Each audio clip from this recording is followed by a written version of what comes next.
qu'on aura résolu le problème limaces, ça va aller presque tout seul, quoi. Ça va presque être trop facile.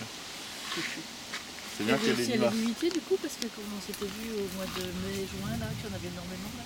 Et oui, tu vois, les choux, il n'y a pas eu de gros problème. Les courges là-bas non plus, tu vois, on voit les courges sur la digue là-bas.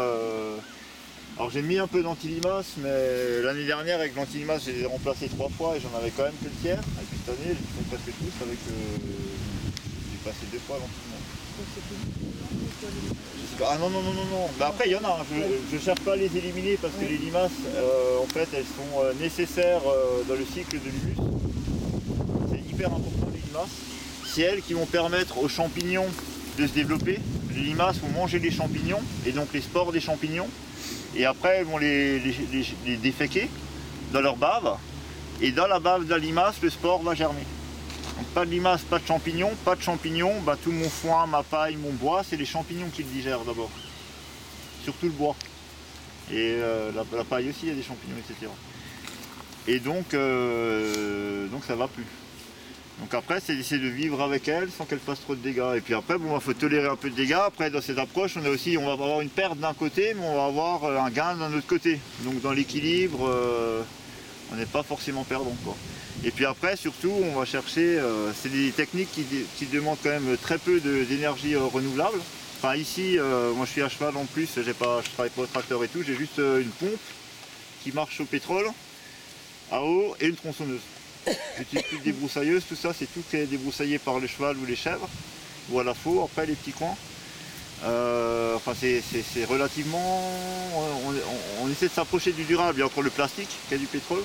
Après avoir avec du chanvre, et après à certains moments, peut-être c'est le temps d'une transition aussi. Hein. Et puis peut-être que l'objectif c'est le sans plastique, mais pour l'instant j'y arrive pas techniquement, quoi. Et je ne connais pas encore qui arrive sur des grandes surfaces techniquement sans plastique. Mais bon, on apprend, c'est des petits pas, quoi. Comment le chanvre, vous pouvez remplacer ça? Ben, ils font des toiles de chanvre maintenant, qui sont commercialisées là. Il y a des gars qui ont mis ça au point, de 2 mm d'épaisseur. Et donc au lieu d'acheter des bâches plastiques, tu achètes des bâches en chanvre. Et après c'est biodégradable, il faut les racheter chaque année. C'est un coût. C'est un coût, voilà, il faut que je prenne contact pour me renseigner pour le coût. Puis après il faut voir, est-ce que le chanvre il est fait en bio, est-ce qu'il est fait en conventionnel, tu vois, etc. Parce que si tu fais labourer 1 hectare de chanvre pour faire 1 hectare sans travail du sol, c'est toujours pareil, tu vois. Mettre des animaux, c'est une solution ou pas contre les limaces? Ça peut être les canards là, par exemple, les canards coureurs indiens. Pour l'instant, j'en ai pas là. Cette année, j'étais pas assez là pour essayer de le mettre en œuvre là, mais ça me trotte dans la tête. Oui, pourquoi pas, faut voir. Après, j'ai des retours d'autres gens. Il y en a qui en sont contents, il y en a qui sont pas contents. Parce qu'il y a des fois, il y a des canards, ils aiment bien les limaces, et il y en a des coureurs indiens qui n'aiment pas les limaces, mine de rien. Ouais, voilà, donc si tu as des canards qui aiment les limaces, ça peut bien marcher. Si tu tombes sur des canards sur la mauvaise paire, les éduques d'eux qui sont petits à manger des limaces, c'est ça, ouais, c'est ce qu'on me dit. Il faudrait prendre tout ça et faire bouffer que de la limace. On peut marcher avec les enfants ou pas? Et puis après, il ne faut pas se faire bouffer par les renards. Il faut que tu lui montres l'exemple. Ah ouais, merde. Bah oui. Pas gagné, hein. Il faut pas qu'ils se fassent bouffer par les renards, il faut les gérer les canards, quoi, parce qu'il ne faut pas les laisser balader dans les cultures non plus, parce qu'ils vont manger les cultures aussi.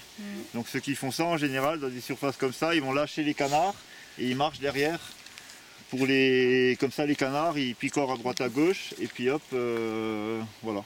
Tu vois, tu le fais le soir quand tu as les limaces qui sont montées dehors le soir. Hop, tu les fais passer sur une parcelle mais il faut les gérer quand même. Hein. Mais peut-être l'année prochaine là.